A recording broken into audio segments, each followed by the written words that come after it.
Good morning, I'm Jenny Aitchison. I'm the Shadow Minister for Primary Industries in New South Wales, and I'm here with Labor's candidate for Upper Hunter, Jeff Drayden, and we're going to make an announcement today which is about the Agriculture Commissioner. So New South Wales needs an independent Agriculture Commissioner who can really step in and advocate for farmers and others in the agriculture sector when they are trying to deal with the diversity of government agencies.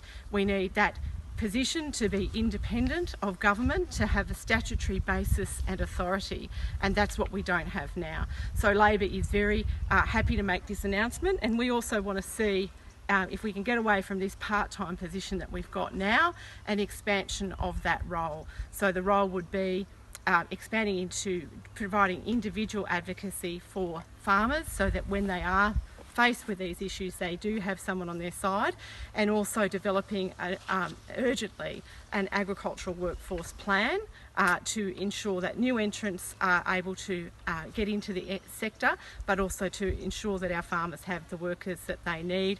And we also need a export and trade plan for this industry. So that's that. Have we got some questions?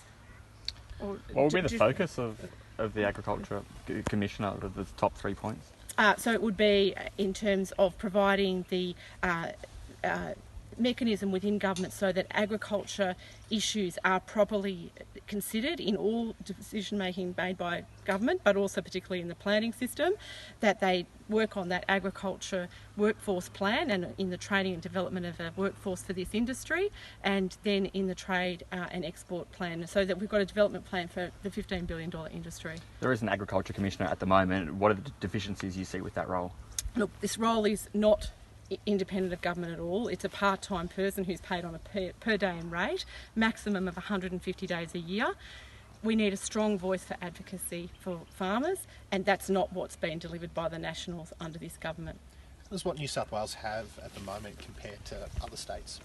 Look, I think we've got to talk about what's happening here in New South Wales, and the most important thing is that our agriculture industry doesn't have an independent, strong voice that can take on the various players that overlay the issues in agriculture. So I want to talk about what's happening here in our state, and I think we need to have an Agriculture Commissioner, and that's something that Jeff and I've heard in going around speaking to farmers. In fact, do you want to have a word? Sorry, I jumped into questions a bit quick there, Jeff. That's right.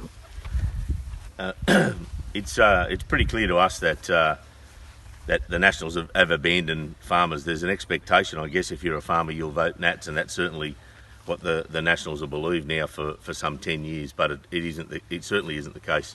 They've abandoned them. Farmers, as Jenny said, that we've spoken to, need help. You know, the role of this commissioner will be, if you've got a power line that runs through your property, or a pipeline that someone wants to run through your property, or you want to do some development, this commissioner will be the contact for you to go to, so they can cut through all the work now you would have to do yourself. Will be some of the work this commissioner will perform. So they will do the investigative work. They will advocate on your behalf directly to the government, rather than you having to go and do all that yourself, and obviously spend time doing it, and certainly lots of dollars. That'll be the role of this commissioner. And farmers need that support. They, as I say, they've been abandoned by the Nationals now for a long time, and they're crying out for help. Mm-hmm. The example you just cited, have you spoken to farmers who've taken that to the current Agriculture Commissioner and been dissatisfied with the outcome? Well, they've tried to take it to the Commissioner, but haven't got any answers.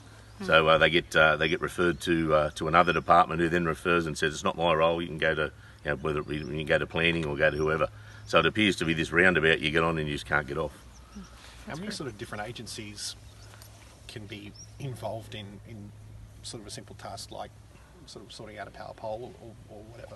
Well, we hope in this case the commissioner will be able to help you with it. So effectively, you'll present your case to the commissioner. The commissioner will then go out and they will deal with these agencies, and they'll cut through a lot of that red tape and make it easier for farmers then to be represented. So you're left on your own dealing with multiple agencies as it stands currently? Yes, that's correct. Yes.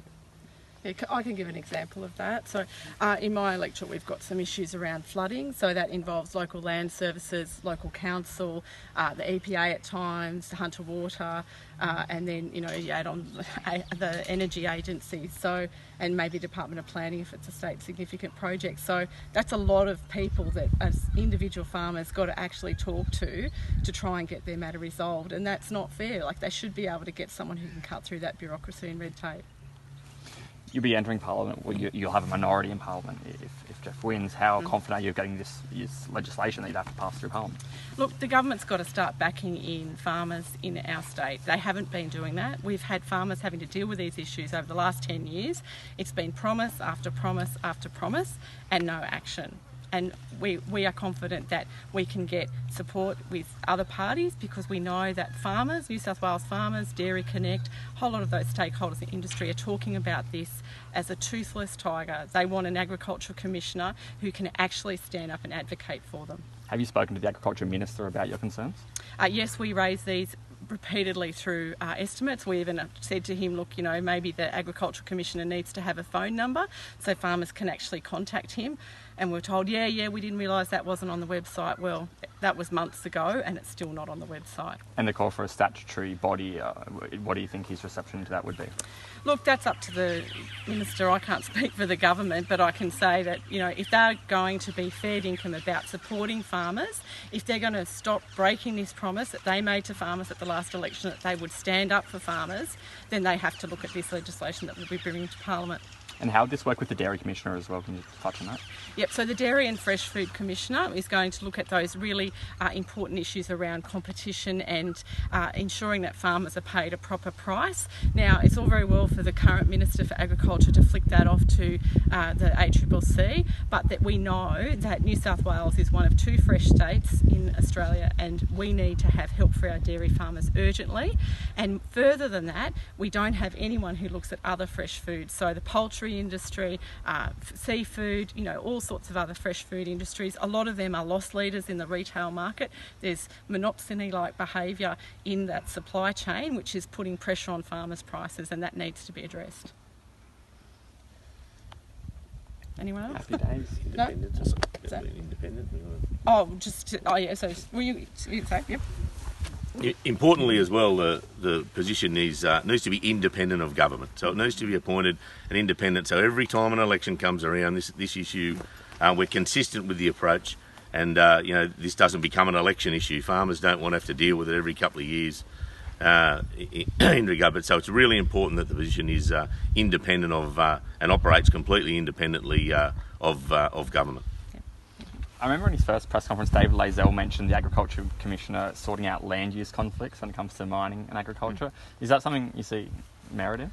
Look, we think that the Agriculture Commissioner's got to be doing more than what he's doing at the moment. What he's doing now is essentially working on a report or a plan, which the department's been working on for 3 or 4 years, and that's all his focus is. We know that there's a diversity of land management issues that farmers have to work through, like I've outlined before, the water, the EPA, everything, and it's all part of the same package, and the Agriculture Commissioner would essentially have a role in that as well.